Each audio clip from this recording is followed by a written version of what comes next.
Over the past 20 years, digital marketing has well and truly replaced traditional print advertising in the residential property space.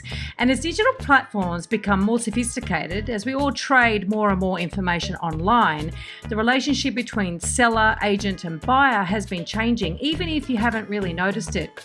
What is happening in this space? What does the future look like? Will these portals ever rise to replace the real estate agent?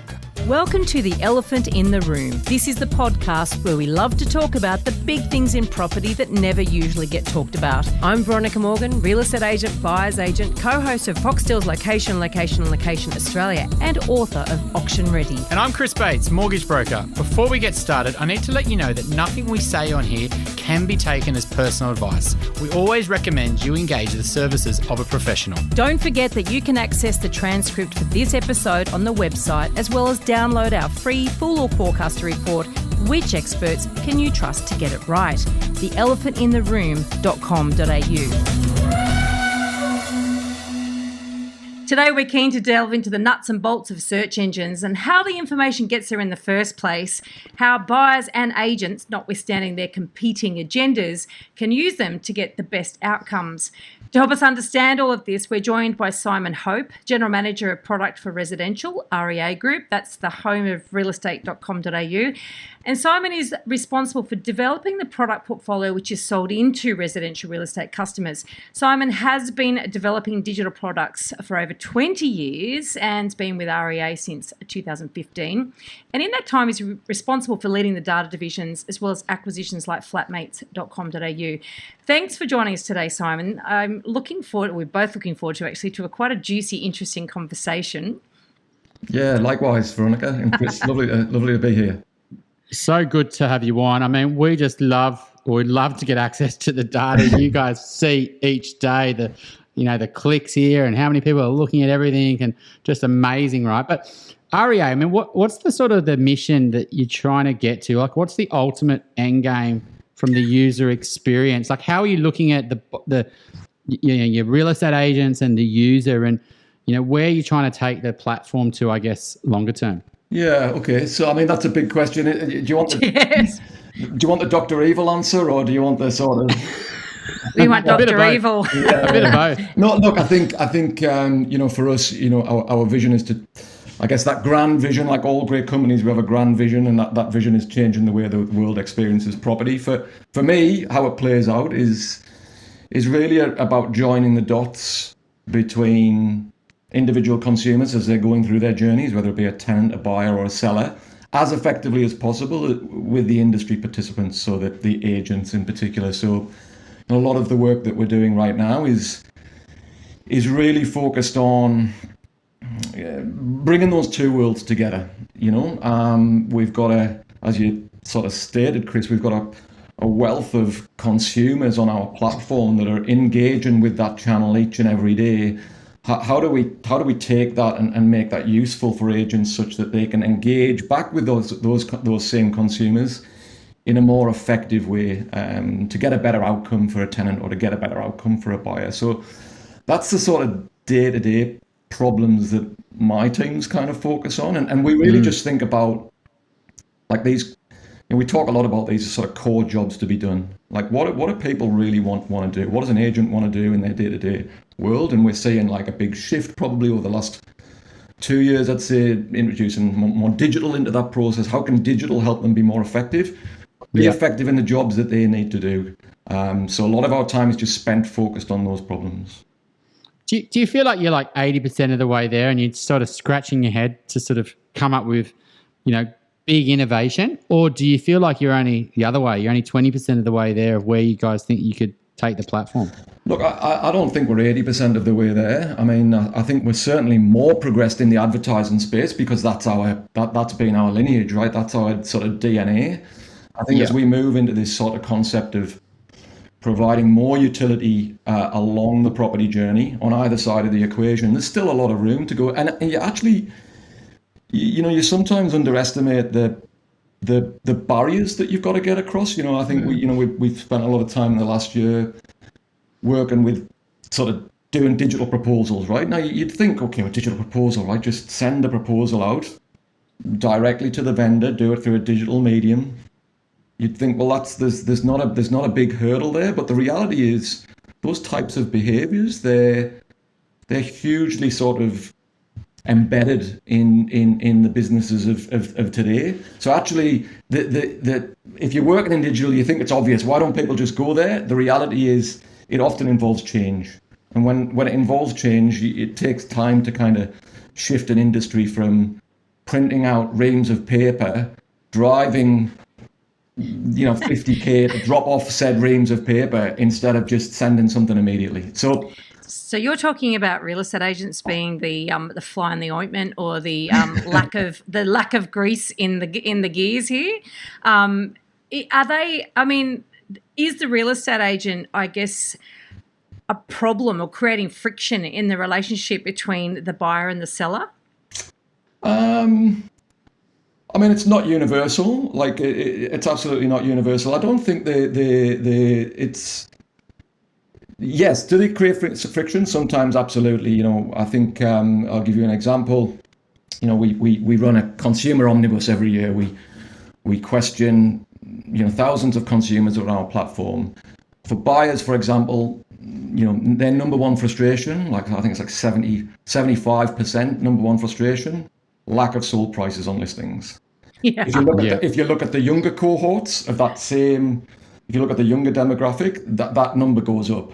So the expectation of consumers is already at a level that they're frustrated sometimes by the lack of visibility that are provided by agents.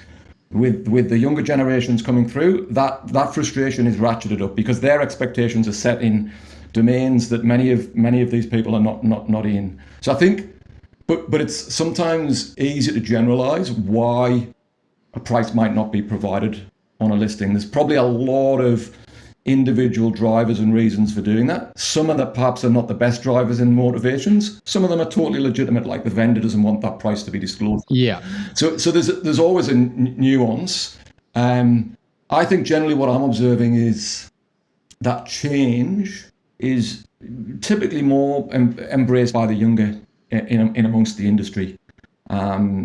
And I think those people also embrace the power of data in that equation as well. So, for example, if I'm able to understand and measure what I'm doing on a daily basis, I can use that data as a signal back to improve what I'm doing. So you might get an individual young agent who's prospecting heavily using digital tools, but they're getting all of those data signals back upon the success of that prospecting activity. That's different to perhaps someone that's been in the industry for 25, 30 years. They're perhaps doing it more based upon instinct. Which one's right? I don't think. I think typically you need a bit of both, right? It's so interesting you say this, because I'm actually quite fascinated that is your number one pain point or frustration, is that the lack of or the increase of price not disclosed, or the proliferation, shall we say, of price not disclosed. What about the actual pricing at the front end? So particularly in auction areas, but I've noticed it increasingly in areas that aren't auction as well, where it's a for sale and yet there's not a price. Or in the back end, there's obviously a price because the agent has to enter, basically put a price guide in there. And so buyers, I know, are frustrated when they plug in their limit and they get fed properties that they can't afford. I mean, does that come up as a problem? Actually, that's exactly the point I was talking about, Veronica. So when I'm saying price, it's often like contact agent. I think you sometimes hear it in two ways. It's one is the contact agent, so the price is not disclosed on the listing. I think the other one is pricing not being disclosed after the sale. Yeah. And obviously, again, different drivers. But absolutely, that number one frustration. And it's not universal, that frustration. That's very much on the buy side. When you shift over to, for example, tenants, it's not so much about price, it's about like quality of the listing. So lack of photos, lack of floor plans, maybe the listing has not been updated and is no longer available. So that lack of sort of quality of the content can also cause frustrations. I think the interesting thing from my perspective is how do businesses like REA help sort of furnish the agents with the impact of that. So, if we look at like that data point of 75% of buyers are frustrated about the lack of price being displayed, it's actually in the verbatims that for me feel the most cutting. It's things like, people consider that unprofessional. So already there, perhaps in that buyer's mind, that agent has planted a seed which may penalise them in years to come when they want to turn that buyer into a future vendor. So the perception that it leaves in the buyer's mind is, you're wasting my time, it's unprofessional, and you've done that. In the case of Victoria, you only have to look at the statement of information to find the price. Yeah. Or the indicative price range based upon the comparables, right? So, yeah. The curated. Well, but in Queensland, it's illegal to give a guide. I mean, that's just insane in my view. I mean, if they don't think the agent is equipped to actually give a guide, then what do they think the agent's actually doing? But anyway, that's beside the point. With this is interesting too, because of course we want easy access to information that we know should be readily available. I mean, let's face it, the agent has put a guide on the agency agreement. The agent has had conversations with the owner. It's not like that they're in the dark. And so I guess what you're saying is that the consumer is saying, look, give me the information. I'll make my mind up. But I know a lot of agents go, but no, I want to handle the communication. I want to own that potential buyer. I want to control over this. And I don't know, I just think that they're slightly overestimating their ability to have a good phone call with someone who's probably already pissed off because they had to make the phone call in the first place. Yeah. Are the regulators coming to you, Simon, and saying, though, there's obviously under the guides potentially and the search criteria doesn't match anywhere what it's selling, right? So you go 1 to 1.2 million, you do a search, and that property sells at 1.6, right?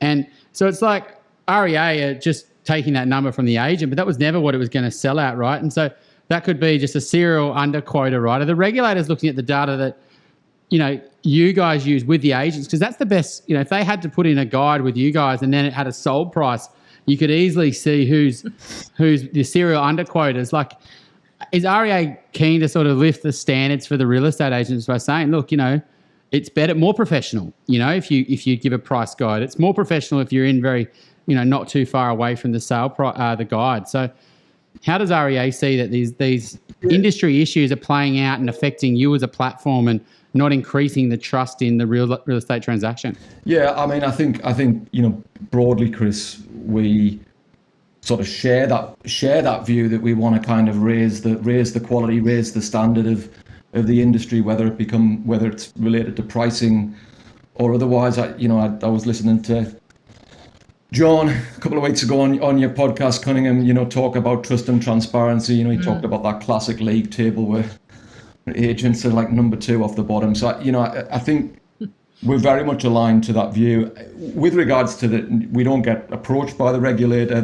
There may be point engagements that are sort of private issues that get dealt with on a point basis. But there's absolutely, no sort of agreement, if you like, to work with regulators. I think we do an awful lot of supplementary activities where we're trying to raise that level of awareness. We do share all of these consumer insights and consumer omnibus results with a view to trying to kind of raise that level of awareness, whether it be about content quality or probably one of the bigger ones at the moment are things like privacy and consents. That's typically never been much of an issue or an awareness topic amongst the industry, but is increasingly becoming far more important. So we're doing a lot at the moment trying to educate the industry about, hey, when you get some information from the portal, what can you do with that? What consent is being given to you to use this person's information? So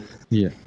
That's an interesting one, actually. Sorry, because I did want to ask you about what sort of information about buyers goes to the sales agent, because I would imagine that there's a huge amount of really valuable intel that can help them really guide their vendor and actually guide their campaign. I know when I was a sales agent, we ran blind. I mean, it was all verbal, and it was all based on how many contracts you issued, basically, and how many building and pests were done, Now, oh my God, you can actually go down to how many times one property's been looked at by one buyer, right? Yeah.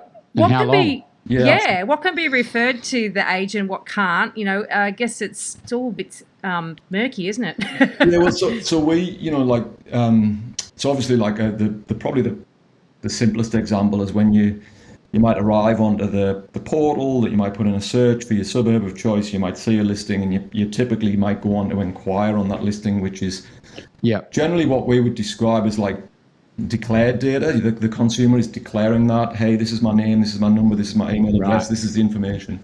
So that's kind of one bucket of information. And then there's a sort of inferred information, and that's generally based upon a whole load of consumer behavior across the site. So we have a product which we call lead enrichment. So if you like, it's like attaching that metadata to every single buyer inquiry.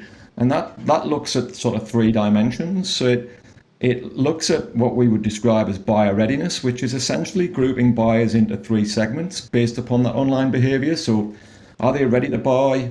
Do they need nurturing? Is it too early to call? It could be legitimate that we've only seen the consumer on our site for a matter of hours. So we don't have that level of the data that can inform their buyer readiness.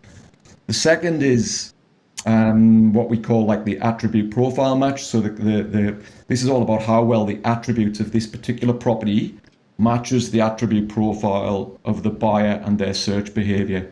Right. But are those 2 things kind of out of whack? Are they looking at are they inquiring on a 1-bed apartment when their search behavior is like 3-bed, 2-bath established property? So that's that attribute.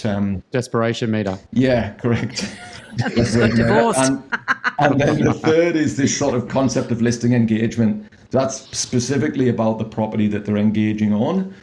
And that's things like, how many times have they returned to the property? How engaged are they in the photos? Have they saved the property? Have they shared the property with a friend or someone else? Oh, yeah. All of that together, we kind of wrap up. And the kind of Do you get it scored? Is it like, am I scored on this? And I'm like 88, this guy's hot. And then the agent knows that, like, inquiry, he's 88 out of 100. He's wanting a good buyers, like, or is it that complex or not? Not yet. Well, the secret sauce in there, Chris. So, but essentially, we provide that on back to the agent, and our goal is to try and get the level. What we know is that, buyers or anyone that's inquiring on the platform, a common sort of source of complaint is lack of response. So we want to kind of make sure that the agent can be as effective as they can at responding to that inquiry. So we believe, based upon what we hear from agents and from customers, that knowing whether a consumer is too early to call or perhaps needs nurturing is very different from someone that's at the end of their sort of buy journey. So the aim is to try and get as many agents responding and getting the quality of response up, because from our perspective, that gives the buyer a better outcome. Do you see it always on the agent side? Like, do you flip it on the head and say, could we just make real estate economy focus 100% on the consumer, right? And flip the data, right? So, that consumer is looking at this property, 1 Smith Street, and they can see that 42 people have looked at it in the last, like when you're going to rent a hotel or something, right? You've got 10 people have looked at it more than 6 times, and 14 people have inquired and like, I'm sure that data is all hidden right at the moment, right? You can't see that as a consumer, but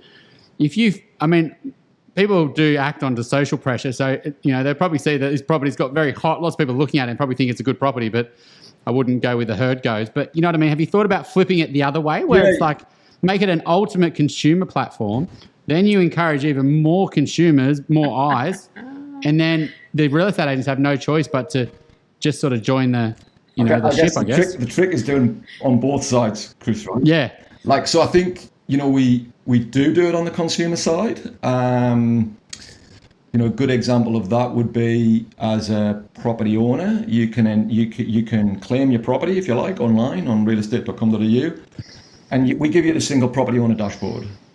Now, that property owner dashboard includes a whole series of information that we hope is useful to you as the owner of the property. Perhaps if you're moving into a sales cycle, helps you gain confidence in that. And as part of that, we provide demand metrics. So we basically say, okay, for a property like yours right now, how many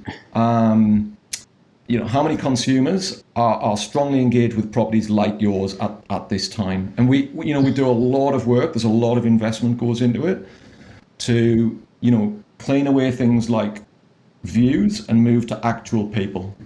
So almost like if you imagine there's millions. Take out the property porners. Correct. So if you imagine there's millions of people, we get rid of them. And then we just focus in on those and how it matches to the property. So we do it on the property side. Yeah. Then we also do it on the agent side. And we've got things like we've got also viewing. So for example, when an agent is running let's say Veronica's running a campaign for you, Chris, you're the vendor. Yeah. We help Veronica as the agent understand who she is competing with in the market for your property. So we call that like also viewed. And so that can help agents, manage vendor expectations because you want a mozza for your property. But the reality is there's, 4 or 5 other properties that have got the same type of demand on those properties at the same time. And again, it's all about managing that relationship or helping agents manage that relationship between themselves and the vendor. This is fascinating. Is this de-identified or Yes. literally, right, it is, okay. Yeah, so but they can probably work it out. Yeah, so we comply with the Privacy Act, and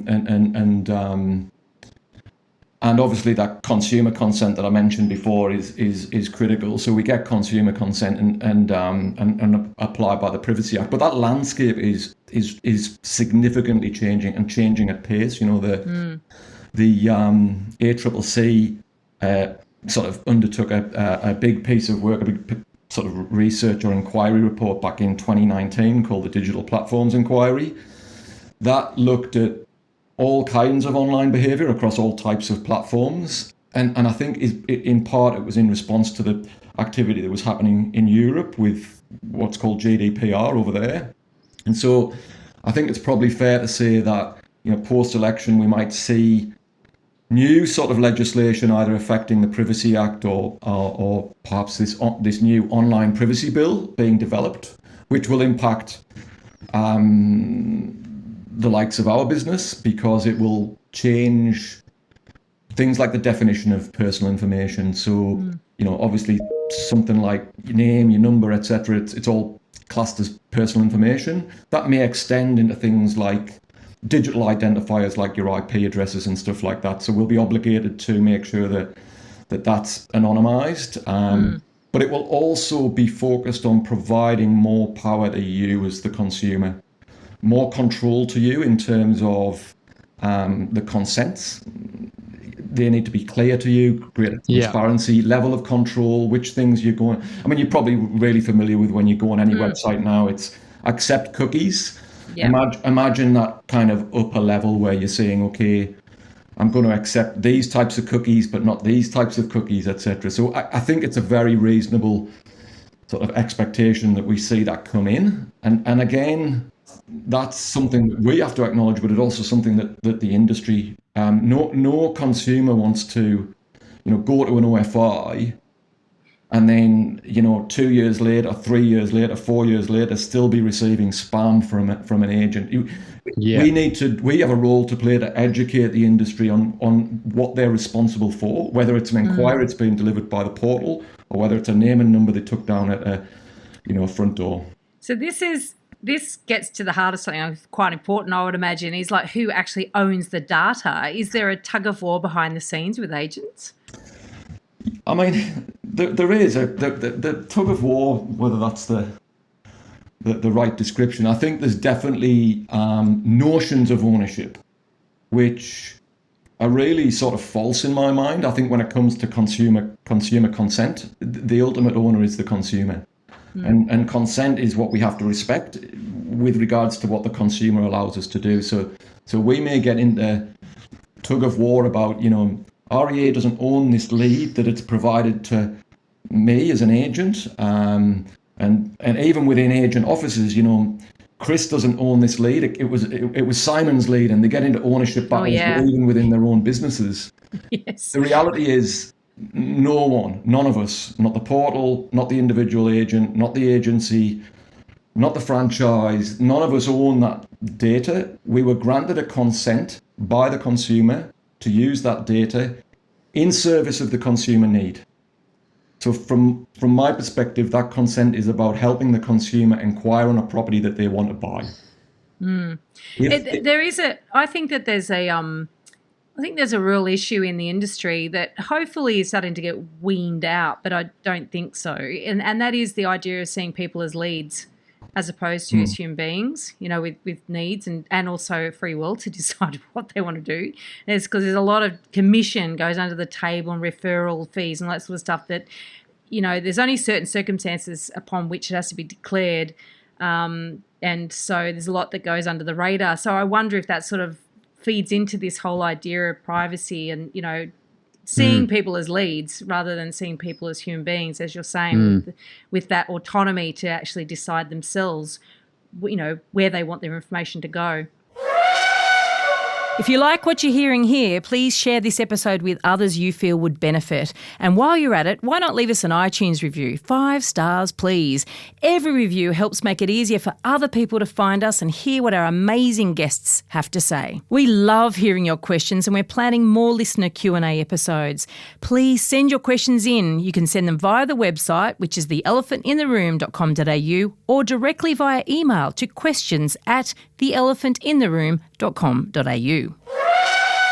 The thing, I guess, that might, if we think that there's like systemic things that drive that you obviously are well outside of the control of REA, but perhaps more considerations for those businesses. I think, one thing that we all need to be careful of is that misuse of that data will increasingly carry consequence and penalties. Yeah.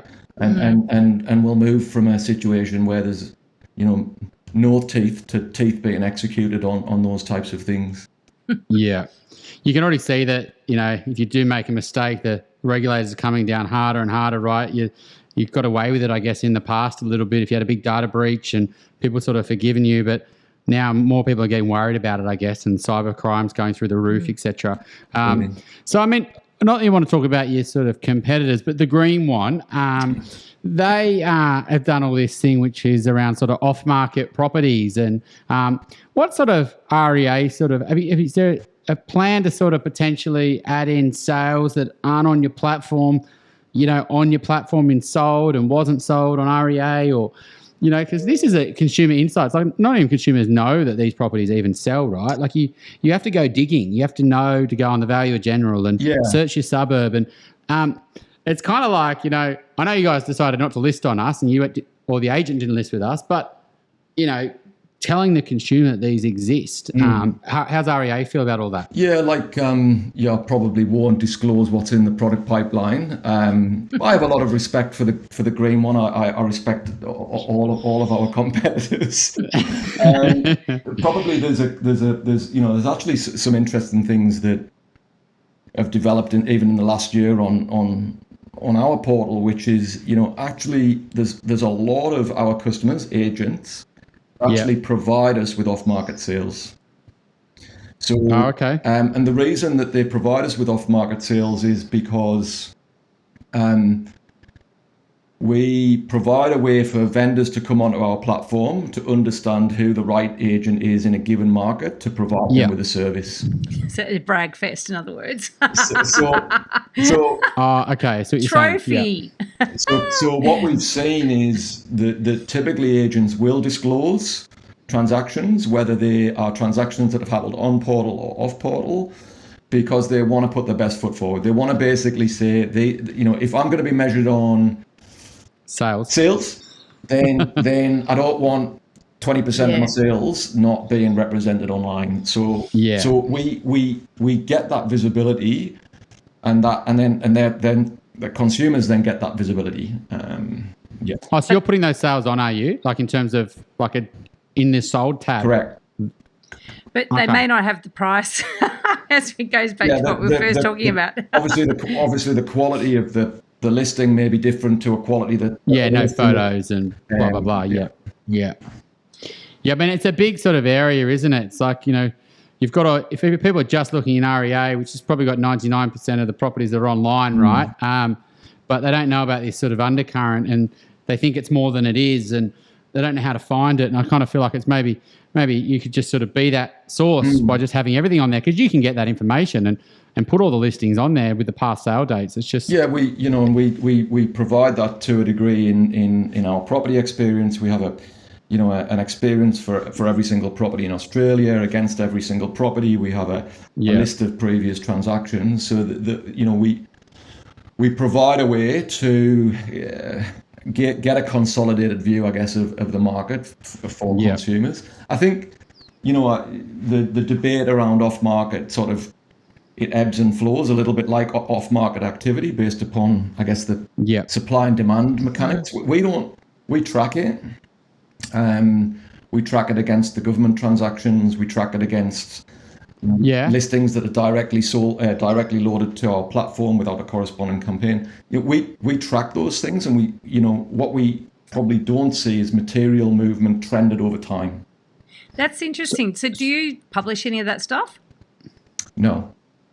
Because there's so many... Can you give many... us any insights on what percentage is selling on platform? So what we see is that there probably are some movements where off-market style or off-portal style activities do increase. They're typically associated to sort of high demand periods. But over time, we've not seen those trends change. So when we look at like long series data, that we don't see that movement. There is challenges in it because of the time lag. So there's like, is it 90%? I wouldn't like to say, Chris, but why not? Come on, you're amongst friends here. No one else. We won't tell anyone.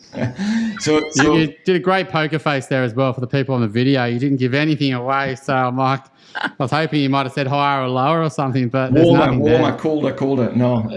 No. So we don't. Well, I mean I'm interested though in terms of that, because a lot of agents, sales agents, so buyers agents will often, say, 50% of what we buy is off market because I've got the secret magic key to the secret magic world, and then you've got sales agents that equally sort of, I suspect many times overinflate various points of data because they can. There's nothing to hold them to account. So that's why I was hoping you'd fess up. I think as well, like you hear, unfortunately, agents may sort of promote off portal perhaps to kind of win listings as well, which is a bit unfortunate. I think I'll send a link afterwards. We just did a sort of piece of analysis where we tried to look at the relationship between off-market sales and price. So, are you essentially better or worse off by going off portal or going on portal? And of course, you're not biased at all. Not biased at all. But we, let the data speak. I think is the key here. And what we please do send it through. Yeah, I'll send it through because I think it'll be an interesting read. But it sort of suggests in certain markets for certain property types at certain valuations, then there's a clear impact by making that decision. And when you look at advertising costs in relation to property values, then is really that decision a short-term decision that you've just made? If you're going to lose like 30 or 40 grand on a sale. Is there any portals around the world that you guys think that you're behind, or do you think that you guys are probably one of the best portals in the world? Like, is it you've got the best car, right? Do you just go and sell it to the rest of the world? That's a really interesting question, Chris, because I've asked that of myself, a lot. I think what I've come to learn is the nature of local markets and the portability of an individual portal's business model into other markets is really variable. So, for example, you got to rebuild it. You got to get all the new engine and new exhaust. I mean, you might still use the engine and the exhaust, but the fundamentals of the business model is probably the thing that's most vulnerable to the market differentiation. So if you look at this great, Scout 24 is a brilliant portal out of Germany. Amazing portal, really well run. In a massive rental market. So, is a premium advertising going to work in that market? UK great portals, is premium advertising going to work in that market when there's very low VPA? Look at commission rates and the nature of the market in the US. You know, the buy side and sell side agents. You've got commission rates at 7%. Like, so that whenever you think, oh right, well, I've just got a search engine here and I've got some front ends. Yeah, let's just move them over here. No. That is interesting, actually, because Australia is one of the rare markets in the world where the vendor pays their own advertising, right? I actually think they should. Personally, I don't think it should be on the agent because, I don't know, it just bends everything. But I'm a user pays fan. But yeah, because that does change things. It's like with the buyer's agent situation in America, like you said, 7% commission, and that's because rolled into that is advertising, rolled into is the broker's fee. You know, all of those things come out of one pot. Whereas here it's sort of quite it's spread out. You know, if you use a buyer's agent, you pay for one. If you use advertising, you pay for advertising. You know, does that? Which other way are we pretty different to the rest of the world? Like I think VPA, you know, in the resi market's one of the clearest differentiators. Back to our earlier conversation, Chris, about, you know, where I'm from. I'm obviously not from Melbourne. You know, when my mother my mother sold a property a few years ago. When she listed a property, she listed it on a UK portal, and I remember she sent me the link to the listing, and I was like, "Ma'am, why is your bed in this listing, right? Like, what you know, the picture of the bedroom, there's maybe like some books on the floor, there's a cup of tea from, you know, like the whole idea of like dressing property, the concept of the concept of the value of property here in Australia is very different from other markets. I think in the UK, you know, frankly, they don't give about what the property looks like inside because it's land value, building value. Yeah. But here, you know, I went to a viewing last year, you know, someone in the garden playing a guitar, right? That's the experience. Yeah. That's Australia, right? It's just, you know, I started 21 years ago, I think now, and you know, back then not every property was styled, only the odd one. Now everything is styled, and everyone's got their coffee pot, you know, and the incense and the candle and all the rest of it. And, you know, you can't get away with not making your bed and hanging out your tea towels before you actually list how people don't have any imagination anymore. I'm curious, do you think buyers will ever purchase property through an online portal? Direct, you mean? Like just a click and put in the shopping basket? Yeah. No, I'm not convinced by that. Like, I have learned to, I guess, over time that role of the individual, whatever type of professional that person is in the transaction, for this type of transaction, is massively valuable. Even if there is the odd person that would be happy to kind of click because they've got so much cash in the bank, that the magnitude of that investment is nothing to them. I think in the vast majority, it's highly unlikely that you would go through that type of transaction without some kind of support. You know, whether it's the process of negotiation. If you're a first home buyer, you've never gone through the process. It's something that's perhaps a mystery to you. If you're selling and you haven't transacted for the last 20 years or 30 years, perhaps. What's changed? There's always going to be, in my mind, the role for that trusted advisor throughout the process. So I don't think it's likely that we'll get to a eBay style model. So REA's got millions of Aussies. The stats are, you like doing billboards about it. Actually, how many people you've always got, like catching eyes everywhere. But you've got millions of people looking at your platform. And do you feel like you can basically productize or monetize that consumer in lots of different ways, right? You can do their mortgage, you can do moving sort of services, you could do renovation services. Do you feel like REA, because you've kind of pigeonholed the market with the green one, that, your growth is going to come through selling things to people on your platform rather than just because transactions of property are going down. You can either keep charging agents more money and they're going to get pissed off with you, or you can keep making money off the consumer and start selling everything else, conveyances and etc. Do you think that that's the direction? if you can't go overseas, because you just said that it's hard to go overseas, and you've already got the market share, so you can't really kill off any competitors because you've already got the market share. So is that the goal for REA? Just keep on, these eyeballs, just keep monetizing them in lots of different ways, whether it's their mortgage or conveyancing or moving, etc. Yeah, so I think like with the overseas comment, it's not that you can't go overseas.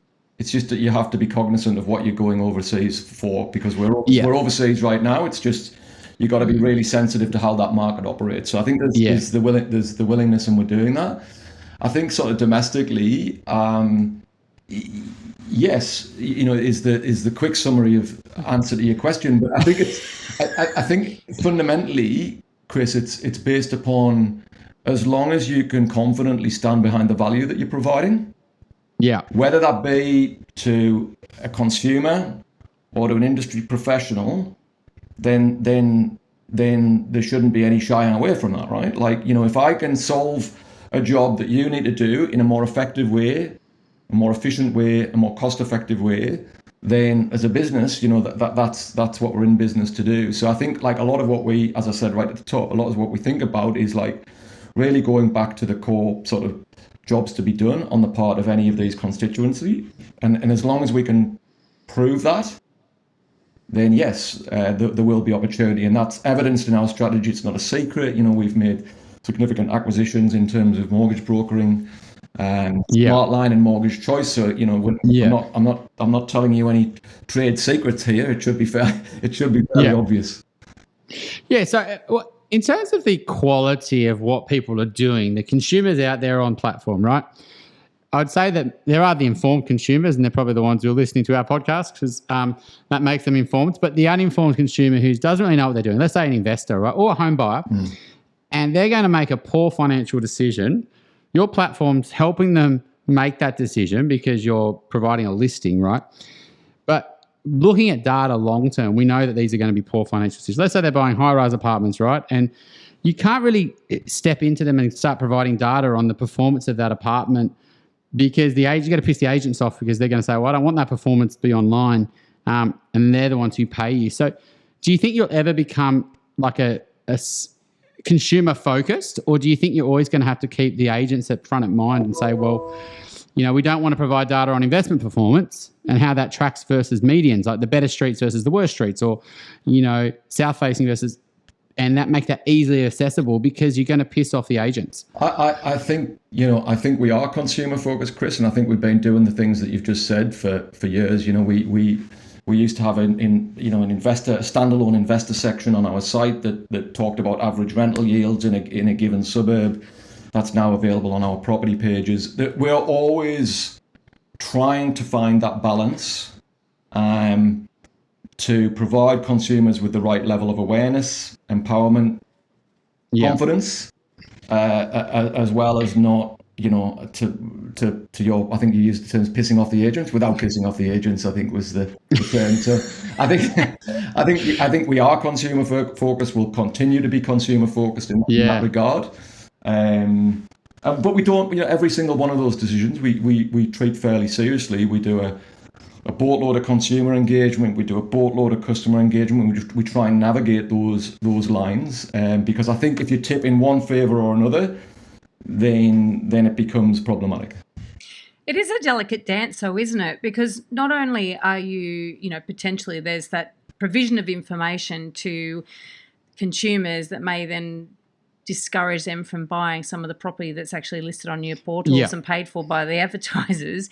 So, but that's if they know how to interpret that data and actually apply that data. And that's, I guess, in a way, one of the problems with information overload is that people, if they don't know how to actually, critically think, they're not necessarily going to apply it. But then you've got this sort of idea that, you guys are on the cutting edge of prop tech, right? There's this always innovation, and often real estate agencies per se aren't necessarily the cutting edge of innovation. You know what I mean? It's very analog, if you like, the actual way of doing business. So I guess there's potential ways. We talked about friction, the agent being the sort of friction in I guess that user experience. But there's, the whole real estate I know, I listen to the PropTech podcast, for instance. I know that there's all these clever people out there trying to come up with wonderful, elegant solutions for all these weird and wonderful challenges and sticky points that basically are experienced across the board in the property space. And we do focus a lot on buying and selling here, but obviously on the tenancy space as well, leasing space.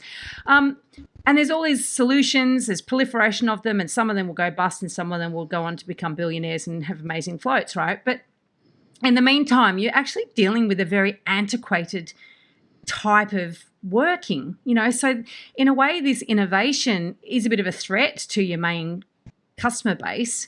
But at the same time, if they don't embrace it, they're probably going to die with the dinosaurs anyway. So that's a bit of a tricky path to navigate on its own, isn't it? Or do you not find that? You don't worry about it? No, I mean, it's interesting because you use the term threat. It's actually interesting because I don't find many customers, agents of ours that really view it so much as a threat. I think where they sometimes struggle is to understand its application, or how to embrace it, or what does the change mean. And also sometimes it's you talked a little bit about the proliferation. I think sometimes they're seeking to understand how can I make these choices. I've got a new prop tech company arriving next week or the week after tomorrow. How do I make assessments about which one works and which isn't? What's the impact on my day-to-day running of my business? So to me it's less of a perception of threat. And it's more an unknowing of how to embrace it and how it can be effective to the business. But that's rapidly changed in the last 2 years, to be honest. And it happened because there was a forcing function. Yeah, COVID. They had to make some changes to keep trading, right? And when you've got that forcing function, I think sometimes those worries, they sort of fade into the background because, to be honest, if I don't make this listing, if I don't win this listing, if I can't run this auction, then I've got a much more serious problem. So for me, there's a bit of an education piece. I was sort of thinking too about, with your little startups trying to solve smaller parts of the problem, if you like, the bigger problem. And REA Group is sort of seen as it is a dominant player, right? Obviously you guys, and you pitch yourselves as dominant players, certainly in the portal side of things. Australians don't like, big successful businesses, do we? We like to cut people down and say, don't get too big for your boots. I guess that's where I was coming at with that question. Is that does the industry get fearful, do you think? And maybe you don't know the answer, but does the industry get fearful about the domination and the power that the REA has and domain potentially as well, just because of purely the amount of information that you are, you've got in your hot little hands and what you can do with that may or may not be in the agent's best interests? Yeah, I'm fairly sure there's pockets of fear or concern. Yeah. I think, our efforts have largely been trying to focus in on saying, okay, well, if you believe we've got all this data, look at what we're trying to produce with that data in the service of what? And in most cases, it's in the service of ideally trying to help the consumer or trying to help the agent. So, back to that, I've taken this large audience data and I've turned it into something that can help you manage buyer inquiries. I've taken all of this market information and I'm helping you understand how to set price for your next vendor. I think the people that are past that fear, they're actually embracing it. Now, whether they embrace it with an REA or a green or whoever it is, it largely doesn't matter. That comes down to the product and the execution of the product. If we can create a great quality product, they will ideally back our product. It all comes down to REA, whether they want to create a long-term sustainable business, right? Because you've got all this amazing consumer insights and you can market to me if you want. You've got so much information about me, my value of my properties, what I earn, and because I've done a borrowing calculator, that I'm checking out my property price a lot, I'm maybe thinking about selling, and so you could get quite, targeting people, and creating leads and stuff. But then all of a sudden you're like, hang on a sec, REA just must be a big brother. They're watching everything I do. They keep marketing me and calling me, and I feel like agents are sending me lots of letters because I'm on the platform a lot. So it all comes down to the trust factor, right? And, you got to be so careful that you don't try to make short-term money when, focus on the long-term success of the platform. That's right. And like, you remembering the role of the consumer in that equation. Yeah. So, you might fill in a finance calculator. What are you filling in a finance calculator for? For you to help you manage that's the consent that you gave us, right? It wasn't to use that data and to plug it into a million other things, Yeah. And back to Dr. Evil again. I mean, this very notion of You do look like him a bit. Thank you, Chris. I'll take that as a compliment. I don't have the scar, and I don't have a mini-me. But look, I just think that there are absolutely pockets of it. I think that only changes in time. It changes with conversations like this. It changes with conversations like customer. It changes when we ship product that is valued by a customer, and they get past that and they say, okay, well, this stuff kind of works, right? So, yeah. It's a very exciting space. The whole platform. Veronica and I just look at data, and I just want to find more. And if I was selling or buying, how many people are looking at it? So. Yeah, I know you guys aren't meant to do it, but if I was sort of working there, it'd be dangerous. I'd be like, how do I, I'd sign a contract, do not look at these things. And I'd just be like, oh, can I just, when no one looking, I might have a quick squiz at this. And so, it'd be awesome to be working. Yeah, exactly. Working the economics team there, just be amazing to, do a bit of digging. But I really appreciate you coming on, Simon. That was an awesome chat. Oh, great. It was great. I loved having the chat as well. If you're looking to buy your dream home or an investment property in Sydney's inner west, eastern suburbs or North Shore, my team and I can help you buy without regrets. Reach out via my website, gooddeeds.com.au. If you're looking to buy your first home, thinking of upgrading into a new one, or purchasing an investment property anywhere in Australia, my team love to carefully guide you on this journey. And most importantly, get the finance right. Reach out via our website, wealthful.com.au. Thanks for joining us. We'd love to see you again. And remember, don't be a Dumbo.